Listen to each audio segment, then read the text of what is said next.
I love my journey, and our next guest, wow, he's had a fabulous journey as well. It is Evan Parke. Hello. Wow, we just met, but I feel like I know you just because we've talked on the phone a few times. It's all good. It's all good.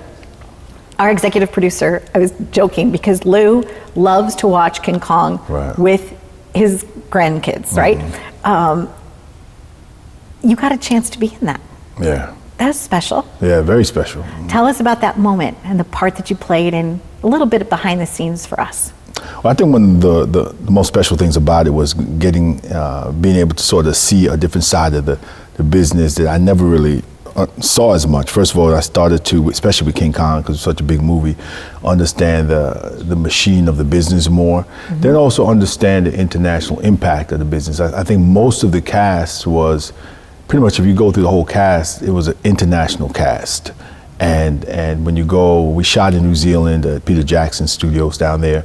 And just the work, and another special part of the production as well is my parents got a chance to see me for the first time on the set. They came out and they never really understood sort of the magnitude of and what it took to make those sort of things. So they were surprised when they showed up, and the day when they showed up and spent some time on the set, that time there was the crew had built on the studio lot a lagoon, like a whole big lake and lagoon on the back lot.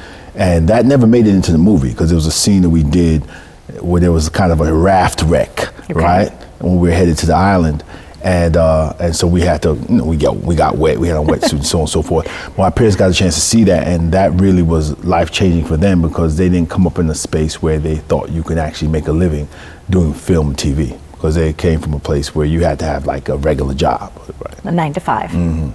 So have you always been their son that's not really been like the 9 to 5 kind of kid? Like growing up, were you like always unique and different? Yeah, I definitely think so. I definitely think I was always the kind of guy who marched to the beat of my own drum. Particularly, peer pressure was something that never really sort of got me moving. If I didn't want to do it, I just didn't want to do it. If I wanted to do something else, I went and did it.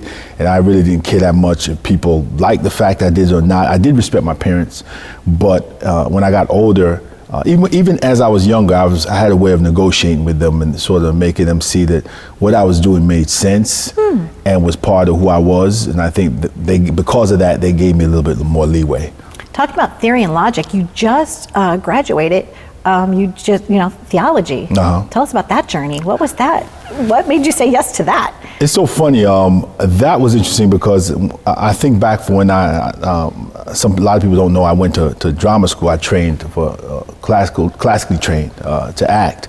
So I remember being in drama school and the excitement of being in drama school. I remember specifically it was a moment I was crossing the street thinking about what else would make me this excited to as far as school. And for some odd reason, theology came in my head like 20 years ago. So the fact that I was back at the same school, getting my master's in theology, in divinity really, which is theological, but the focus for me was theology, was interesting to see how life works. I think sometimes in life you can really see where you're gonna go what you don't see is the in-between, the amount of work that you can have to put in, the ups and downs of it, but it was a great experience for me. It was tough. It was tough because I was working and going to school at the same time, full time. Concentration. Did you sometimes forget to eat or drink? Sometimes I get so busy, Evan, I just don't make time. Did I forget to eat or drink? No. I thought interestingly enough, I'm sorry, I thought I actually ate better or healthier when I was in school. I was just more aware of what I was putting in my body. It was weird. I wasn't going to all the pizza parties that the school would throw. Maybe I did a slice of pizza, maybe I just drink some water and keep it moving. Got it. So for some weird reason, I was a little bit more conscious of that with all the stuff I was doing. Now, talking about theology, it's all about story. And you were just doing CBS All Access, Tell Me a Story. Yeah, definitely. That was a great journey. What was that like for you? That was a great journey. It's funny. That was my second show with CBS All Access. Right before that, I did an episode of the new Star Trek coming out, Star Trek Picard. That was a lot of fun. I got a chance to work with Patrick Stewart and Jonathan Frakes. and a great writer as well. I forgot his name escapes me right now, but he was the actual guy who wrote the episode. Apparently, was a Pulitzer Prize winner, for writing. So wow. That was a great opportunity. Going to tell me a story was interesting because that dealt with.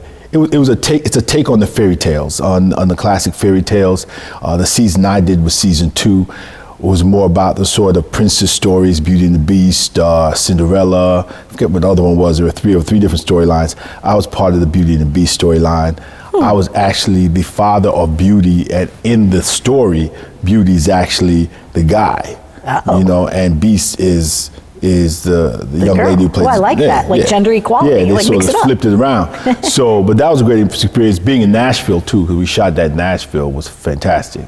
I kind of love that. Nashville's a great city. My daughter moved there recently. Oh, really? She's an artist and a sculptor, and Nashville's got it going on. Yeah, right? I liked it there. I liked it a lot. I liked some of the stuff I got to try, which Nashville's known, or at least Tennessee's known for bourbon. And hot chicken. Hot chicken. I had that one time.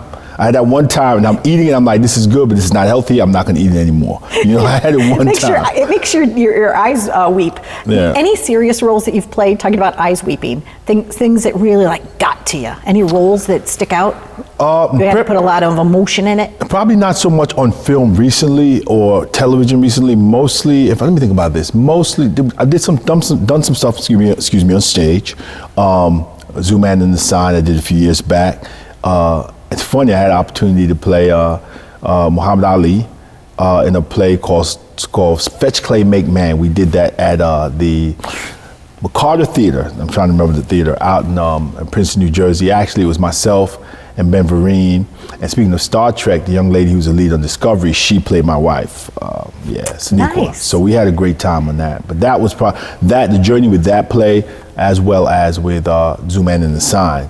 I had those opportunities. Do you just not love your life? Every day, do you just wake up and say, you look in the mirror and you say, thank you. Thank you, universe. Thank you, God. Yeah, I'm very thankful. I'm thankful in general. Even if I wasn't doing this, I think it's just good to be thankful. Always. Just getting up in the morning, being able to get out, do the simple little things. I mean, I get on the spin bike and I'm like, wow, I beat my time for getting 10 miles. I mean, that means my cardio is good. You know what I mean? So specific things like that. I try to get more thankful about the things that not as interestingly enough grandiose as maybe an acting career in television and film. The simple blessings. Yeah, the simple blessings, yeah. And before we wrap up, I know that you're going to be producing things. Mm-hmm. Do you have a project that's right there for you that you want to do? Oh yeah, there's stuff I'm actually raising money for. What I've been doing specifically.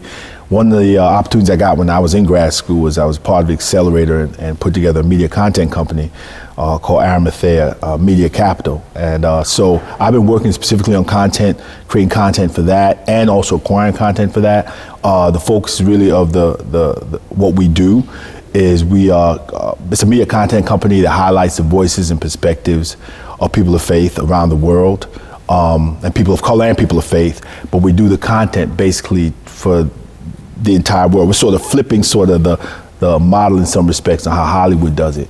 And that's going to take some time. We definitely are partnering with Hollywood as well, but we see sort of the shift in sort of what's going on in the globe with technology, with audiences, particularly people of faith, not just around the globe, but here, but also here. You're seeing that shift more. So, and we want to take advantage of that in terms of content we give to them.